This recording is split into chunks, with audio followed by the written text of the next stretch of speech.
से मैंने कहा, मना साहब कुछ लोग जो मैं 25 साल मेहनत कर रहा हूं गुजर मीणाओं को भाईचारा बनाने की,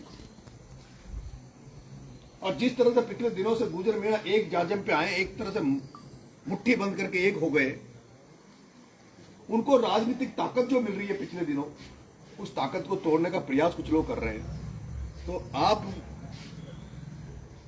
से ज्यादा मैं चाहूंगा, क्योंकि उसी समय जो हमारे भामाशाह थे पनियारी जी, उनका मैसेज मेरे पास आया कि हम लोग आपका अनशन तोड़वाना चाहते हैं, हम मदद करना चाहते हैं, आप तो आदेश कर दो कितना पैसा चाहिए वो हम उनको देंगे। तो मैंने उन राजपूत समाज के भामाशाह से आग्रह किया कि साहब मुझे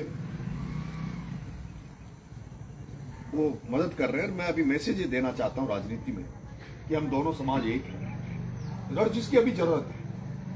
मैंने वो जो भामाशाह थे अपने माता दीन जी पनियारी, उन्होंने 51 लाख रुपए देके किस तरह से मेरा अनशन करवाया। और लोगों ने भी मदद की। 1 करोड़ रुपए हमारे पास आ गए। वो जो फिर 1 करोड़ में कुछ कम पड़ रहे थे, तो मैंने वो जो राजपूत समाज के भामाशाह थे उनसे आग्रह किया, तो 10 लाख रुपए उन्होंने भी भेजे।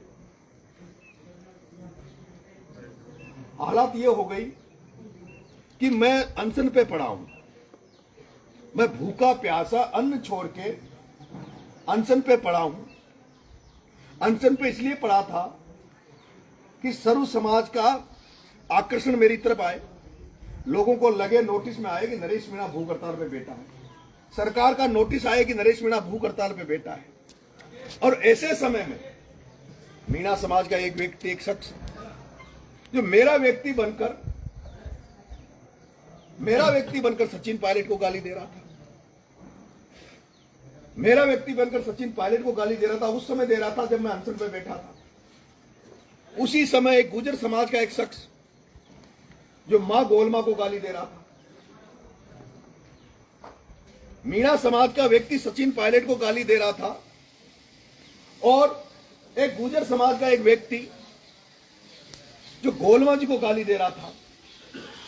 डॉक्टर साहब राजनीति के हो सकते हैं, डॉक्टर साहब की विचारधारा क्या है मैं नहीं जानता, लेकिन मेरा ये मानना है कि गोलमा देवी हमारी मां है, सर्व समाज की मां है, वो देवी है। मैं तो कई बार ये कह चुका हूं कि आज किरोड़ी लाल मीणा अगर कुछ है तो उसके पीछे सबसे बड़ा हाथ किसी का है तो गोलमा देवी का है। उस गोलमा देवी का जिसने पतिव्रता नारी होते हुए जिसकी सेवा करी। क्योंकि राजनीति में इस तरह के जो लोग होते हैं वो अपने गांव घर पे समय नहीं दे पाते, और जब तक उनका परिवार उनके साथ पूरी ताकत से नहीं हो तो वो नेता चलता नहीं। लेकिन उसके एब्सेंस में भी कोई वहां जो घर जाते थे गोलमा देवी के, तो उसके खाली हाथ वहां बिना खाना पिए वो नहीं भेजती थी, उसको गाली देना। मैं शुरू से कहता हूं कि कुछ नेता ऐसे हैं, जैसे हम किसी देवी देवता का अपमान करते हैं तो जिस तरह से आत्मा हाथ होती है, उसी तरह से राजस्थान की राजनीति में कुछ नेता आज की तारीख में ऐसे हैं जिनसे एक जन भावना लोगों की जुड़ गई है। जाट समाज हनुमान बेनीवाल में अपने आस्था रखता है, मीणा समाज किरोड़ी लाल में अपनी आस्था रखता है, गुर्जर समाज सचिन पायलट में अपनी आस्था रखता है, माली समाज आज की तारीख में अशोक गहलोत में आस्था रखता है।